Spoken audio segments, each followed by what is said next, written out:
તો છેલ્લે આપણે ત્યાં સુધીની વાત કરી હતી. હવે આપણે આનાથી આગળ આજે જઈએ. હવે તમે ધોરણ 11ની અંદર જ્યારે પહેલું ચેપ્ટર ભણ્યા હતા ત્યારે એનો જે છેલ્લો ટોપિક હતો એ જે છેલ્લો ટોપિક સાંદ્રતાવાળો તમે ભણ્યા હશો. હવે આ જે સાંદ્રતા છે એના વિશે આપણે આગળ માહિતી મેળવશું. હવે આમ તો કેમિસ્ટ્રીની અંદર સાંદ્રતાનો જે સ્પષ્ટ અર્થ છે એ મોલારિટી છે, બરાબર. આપણે અહીંયા જુદા જુદા ટર્મ્સ જોવાના છે. હવે પહેલાં આપણે લઈએ મોલારિટી. હવે જે મોલારિટી છે એ મોલારિટીને તમે બીજા અર્થમાં મોલર તરીકે પણ ઓળખવામાં આવે છે. એના રિપ્રેઝન્ટેશન માટે કેપિટલ M નો ઉપયોગ થાય છે. હવે આપણે મોલારિટી જે શબ્દ છે એ મોલારિટી શબ્દનો ઓળખ જોઈએ તો શું છે? તો કે મોલારિટી એટલે કે મોલર એટલે દ્રાવ્યના મોલની સંખ્યા પ્રતિ 1 લીટર દ્રાવણનું કદ. 1 લીટર દ્રાવણમાં દ્રાવ્યના કેટલા મોલ છે એને મોલારિટી કહેવામાં આવે. દ્રાવ્યના મોલની સંખ્યા પ્રતિ લીટર દ્રાવણ એટલે કે 1 લીટર દ્રાવણ હોય તો એની અંદર દ્રાવ્યના કેટલા મોલ છે એ એની મોલારિટી થઈ.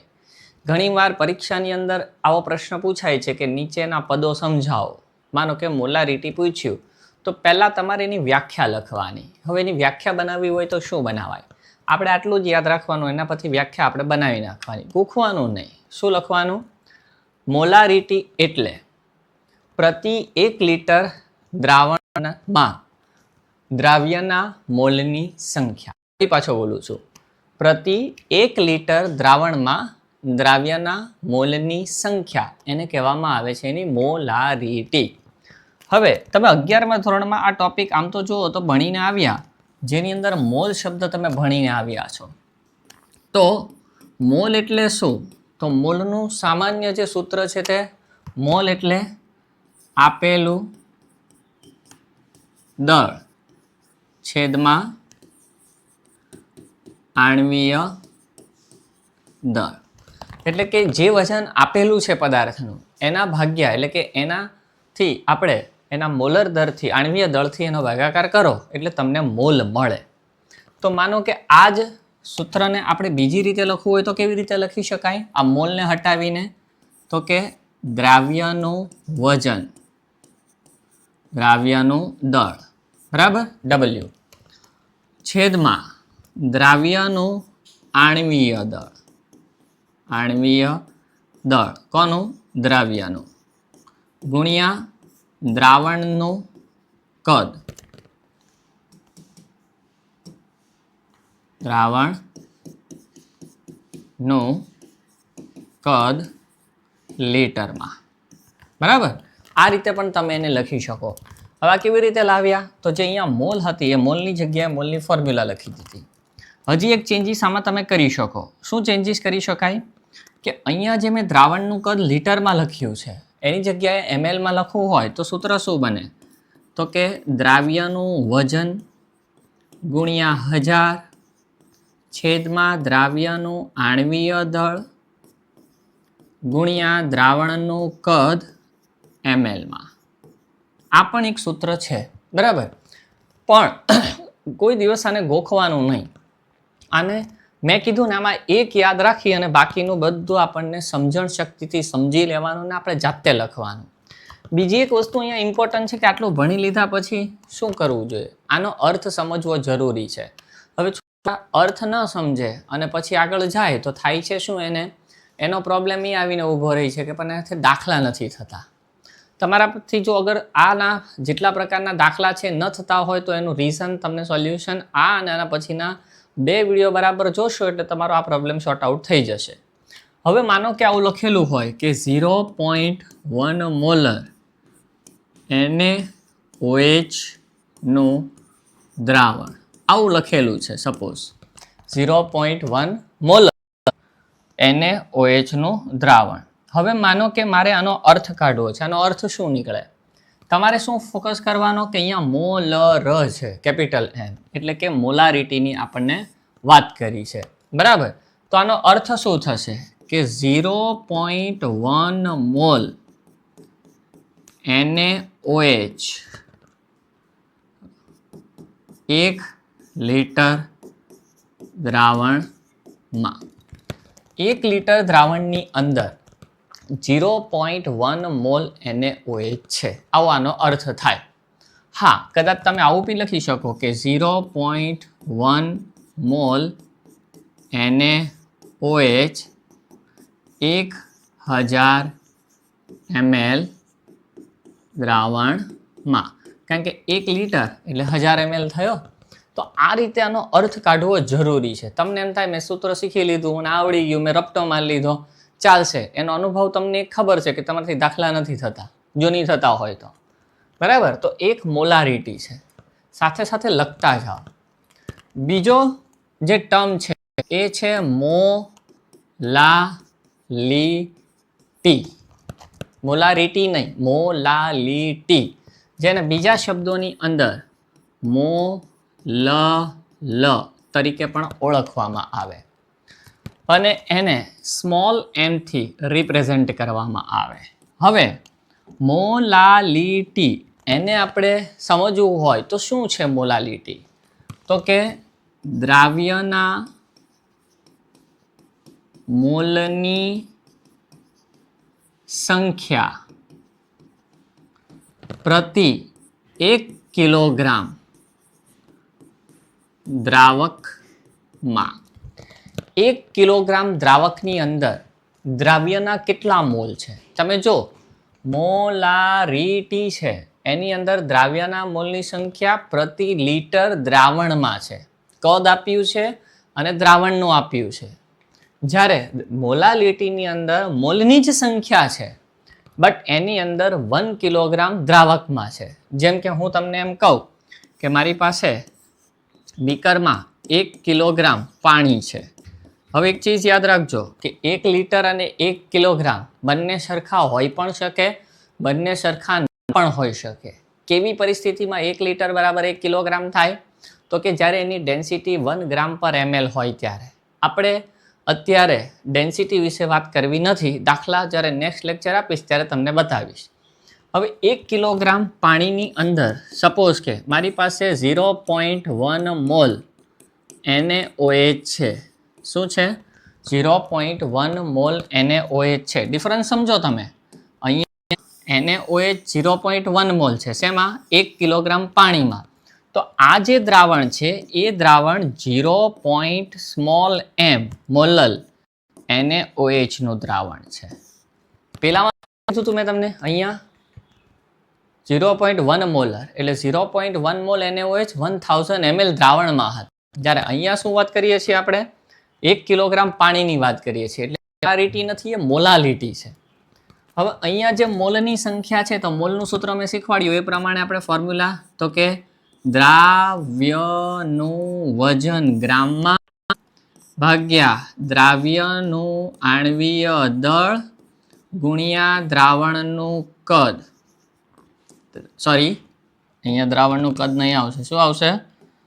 દ્રાવકનું વજન, અને એ શેમાં લખવાનું છે આપણે? કિલોગ્રામમાં. માનો કે મારે આ જ સૂત્રને હજી કોઈ બીજી રીતે લખવું છે તો કિલોગ્રામ હટાવી શકીએ. કેવી રીતે?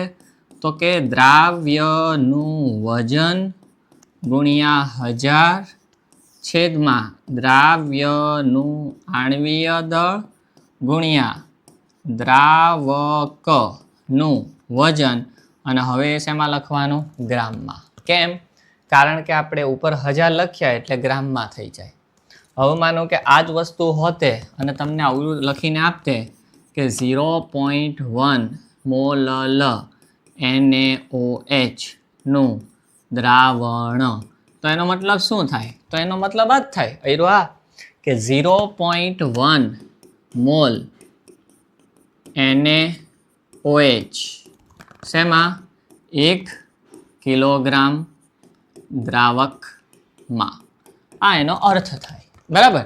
પેલામાં નામાં મતલબ જો પેલામાં સેમ છે પણ ત્યાં 1 લિટર દ્રાવણ હતું, અહીંયા 1 કિલોગ્રામ દ્રાવક છે, એટલે બંને વચ્ચેનો ડિફરન્સ છે ને ડિફરન્સ આપણને ખબર હોવી જોઈએ, નહીં તો તમારા દાખલા થશે જ નહીં તમારાથી. ચલો ત્રીજો જે ટર્મ છે એ છે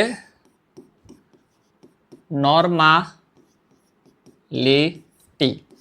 એને સામાન્ય રીતે તમે નોર્મલ તરીકે પણ ઓળખાય અને કેપિટલ એનથી એનું રિપ્રેઝન્ટેશન થાય. બરાબર.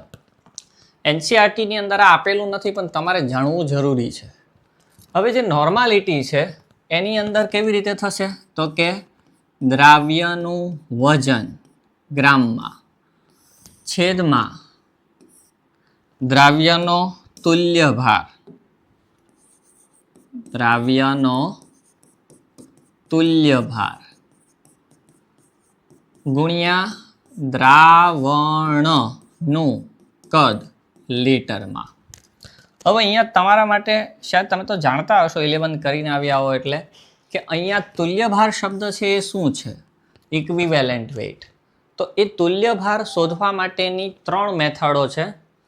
એક એસિડ બેઝ મેથડ છે, બીજી સોલ્ટ એટલે કે ક્ષારની મેથડ છે, અને ત્રીજી રેડોક્સ છે.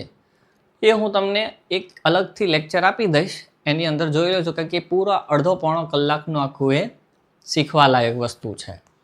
હવે માનો કે તમારે આને લીટરની જગ્યાએ શું કરવું છે? એમએલ કરવું છે. કરી શકાય. કેવી રીતે? તો કે દ્રાવ્યનું વજન ગ્રામમાં ગુણ્યા 1000, દ્રાવ્યનું આણ્વીય દળ ગુણ્યા દ્રાવણનું કદ, અને એ શેમાં લખવાનું? એમએલમાં. કેમ? કે 1000 લખ્યા છે એટલે. બરાબર.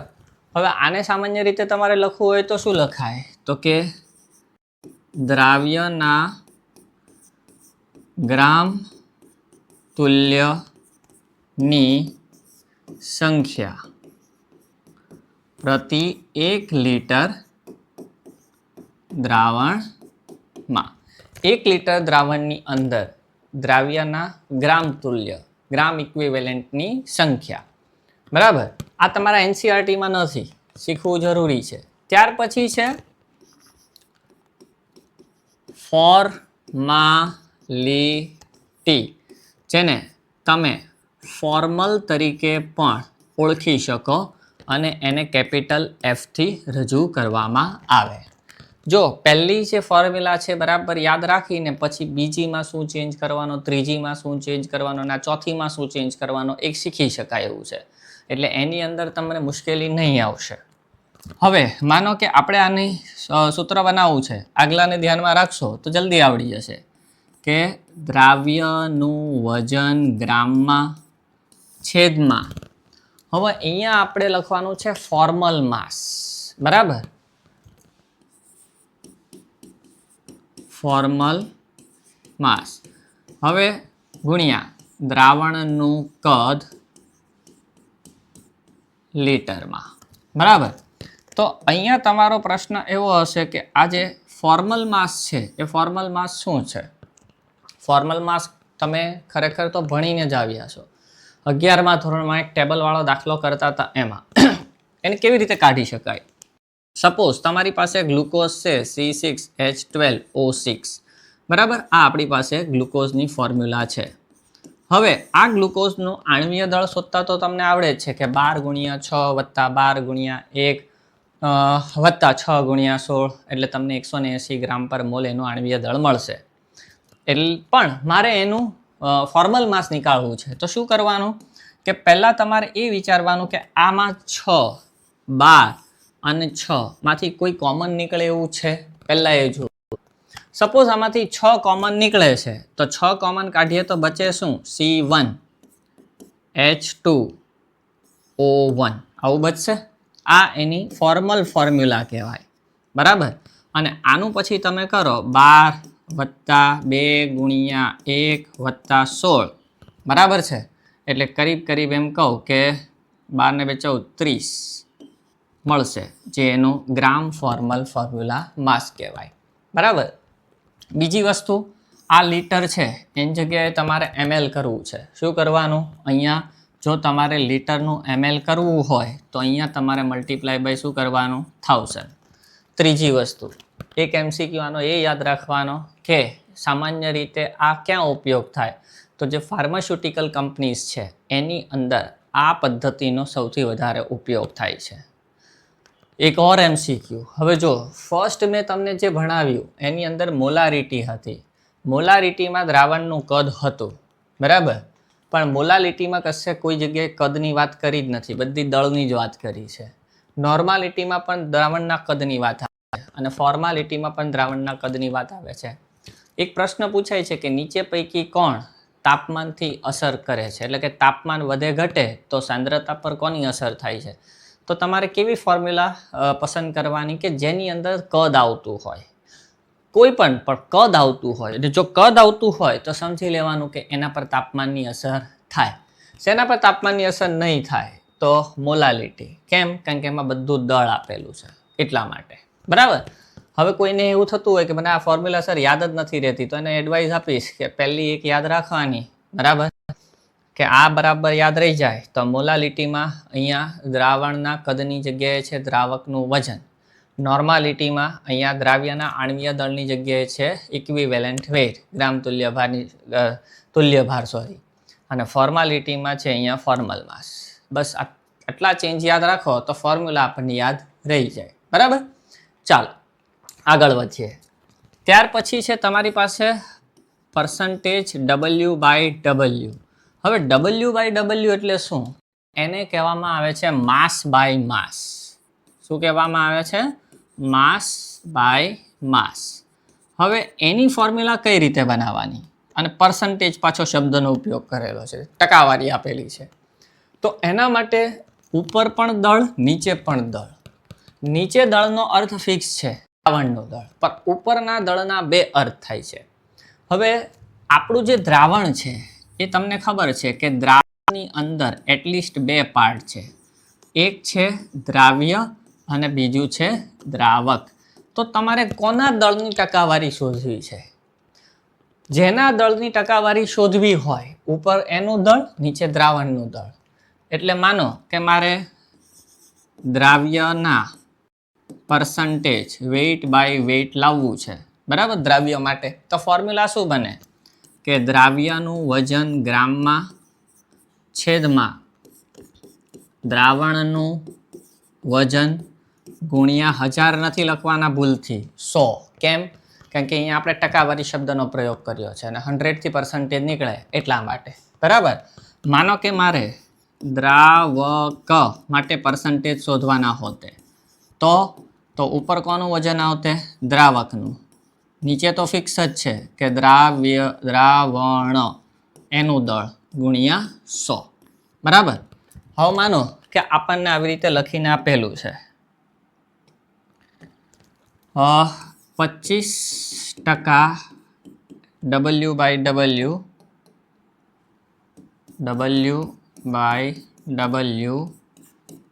NaOH નું દ્રાવણ, બરાબર. હવે આનો મતલબ કાઢો, શું થાય? તો 25% W/W એવું લખેલું છે, એનો મતલબ એવો થયો કે 25 ગ્રામ NaOH કોની અંદર? તો એ જે છે એ 100 ગ્રામ દ્રાવણમાં. 100 ગ્રામ દ્રાવણની અંદર 25 ગ્રામ જેટલો NaOH છે. એટલે એ તમારા દ્રાવ્યની ટકાવારી તમે બતાવી. માનો કે તમારે આમાં એવું માનવું, જો આમાં NaOH કેટલું છે? 25 ગ્રામ. દ્રાવણનું દળ કેટલું છે? 100 ગ્રામ. તમે માનો કે એવું શોધવા માંગો કે એમાં દ્રાવ્યનું પાણી છે અને એનું દળ કેટલું હશે? તો સીધી સાદી વાત છે, 100 ઓછા 25 કરો, બરાબર, એટલે આપણને શું મળે? 75 ગ્રામ. અને 75 ગ્રામ શું હશે? એની અંદર પાણી. એટલે બધું વજન છે. એક ઓર વાત, દળથી દળની ટકાવારી છે, એનો મતલબ એવો થયો કે આપણ તાપમાનથી અસર નહીં પામે, કશે આમાં કદ આવેલું નથી, બરાબર. ત્યાર પછી નેક્સ્ટ પર્સન્ટેજ W/V. તો આના માટે હવે તમને ખબર પડી ગઈ હશે. ચાલો, દ્રાવ્યનું વજન છેદમાં દ્રાવણનું કદ ગુણ્યા 100. બરાબર ને? હવે પેલા ઉપરથી આ બનાવતા આવડે. સપોઝ આવું લખેલું હોય 25% W/V NaOH નું દ્રાવણ. હવે માનો કે આપણે આનો અર્થ કાઢવો છે. કેવી રીતે અર્થ નીકળશે? તો આની અંદર ઉપર દળ છે, NaOH છે, તો શું લખશું? 25 ગ્રામ NaOH. શેની અંદર 25 ગ્રામ NaOH હશે? તો કે 100 ml દ્રાવણમાં. ભૂલથી અહીંયા 1000 ન લખાઈ જાય ને અહીંયા કંઈ દ્રાવક કેવું ન લખાઈ જાય. આમાં નીચે કદ આવશે એ દ્રાવણનું જ આવશે, કોઈ એક્સેપ્શન કેસ નથી એની અંદર લેવાનો. બરાબર? ત્યાર પછી %V/V, તો એને શું કહીશું આપણે? સપોઝ દ્રાવ્યનું કદ છેદમાં દ્રાવણનું કદ એને ગુણ્યા 100. બરાબર? હવે માનો કે આપણે કીધું એક્ઝામ્પલ આનું લઈએ તો હું એમ કહું કે 75% V/V C2H5NOH ઇથેનોલનું દ્રાવણ. તો આનો મતલબ શું થાય? 75 ml ઇથેનોલ. 75 ml ઇથેનોલ શેની અંદર હશે? 100 ml દ્રાવણમાં. બરાબર?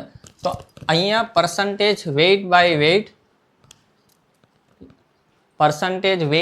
weight છે, તો એનો મતલબ સોરી વોલ્યુમ બાય વોલ્યુમ છે, તો એનો મતલબ એવો થયો કે આપણે દળથી દળની ટકાવારીની વાત કરવાની છે. બરાબર? તો આ 3 થયા. ત્યાર પછી છે મોલ અંશ. આ પણ તમે 11માં ભણીને આવ્યા છો, મોલ અંશ. હવે મોલ અંશ એટલે શું? તો તમે એવું કીધું કે કોઈ એક ઘટકના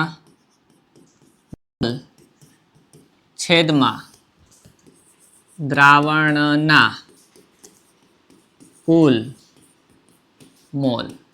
બસ, ઉપર પણ મોલ, નીચે પણ મોલ, એટલે કોઈ યુનિટ તો હોવાનો નથી.